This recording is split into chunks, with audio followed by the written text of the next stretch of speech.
Be ready to be persuaded. Welcome authors to Next Level Writing. In this video, we will be looking at persuasive writing and the role modality plays when persuading someone. To start, we will look at common modal words. Then we will view a list of high modality words that will make any piece of persuasive writing a force to be reckoned with. At the end of the video, there will also be an advanced technique to give the persuasive writing even more punch. Before we begin, a shout out to Cherie and 56J. Thanks for watching and making the request. If you have a request for another video, let me know in the comment section below. And as always, hit that like and subscribe button. Now it's time for modality. What is modality? In writing, modality are the words or phrases that reveal someone's view of the world. In general, these are words that express the likelihood of something occurring. To gain a greater understanding of modality, we will begin by looking at three categories of modal verbs: possibility, direction, and prediction. Category number 1, possibility. Possibility is asking the question, can it actually happen in the real world? Possibility could be referring to an event, like the chance of it raining tomorrow. Or it could be referring to someone's ability, like whether someone has the capacity to save a goal in soccer.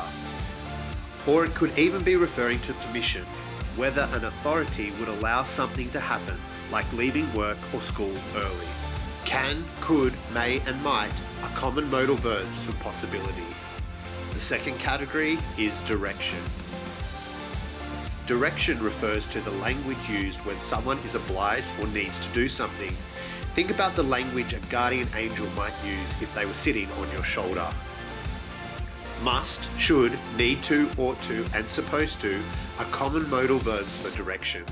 The third category is prediction. Prediction focuses on the future. You could think of these words as a call for action, something beneficial for the reader to do to make their future dreams come true. Will, would, shall, and be going to are common modal verbs for prediction. Now that we have looked at the three categories of modal verbs, we need to look at other words that will be useful in persuasive writing. In other words, what are the strongest words that we could use? The most persuasive words are high modality words that clearly define the view of the author.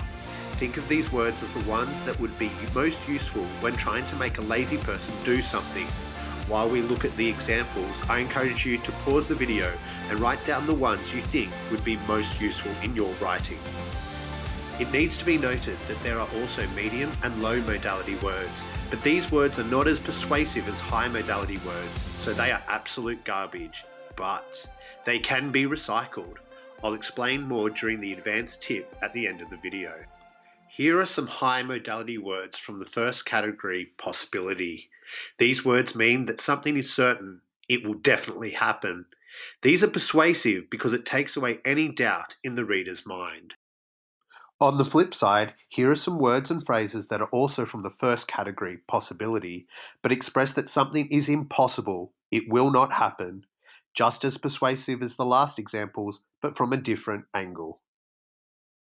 High modality words from the second category, direction, are a bit different because they center around the modal verbs shown earlier in this video.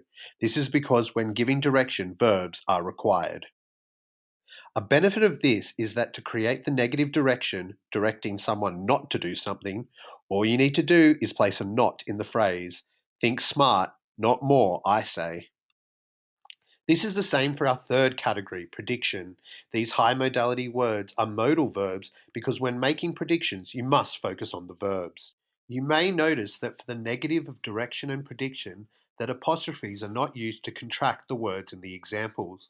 This is because persuasive writing is formal writing, and contractions should not be used in formal writing.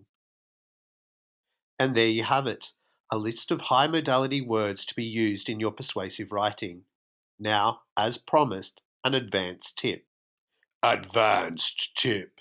Low modality. Sneaky. Earlier I mentioned the low and medium garbage modality words. Well, these words actually can be quite useful, but for describing the counter-arguments of your position. It's like a game of chess. A good chess player predicts what his opposition will do next. When writing your arguments, acknowledge the counter-arguments, but use low modality words to introduce them. Very sneaky. Thanks for watching, and remember to keep taking your writing to the next level.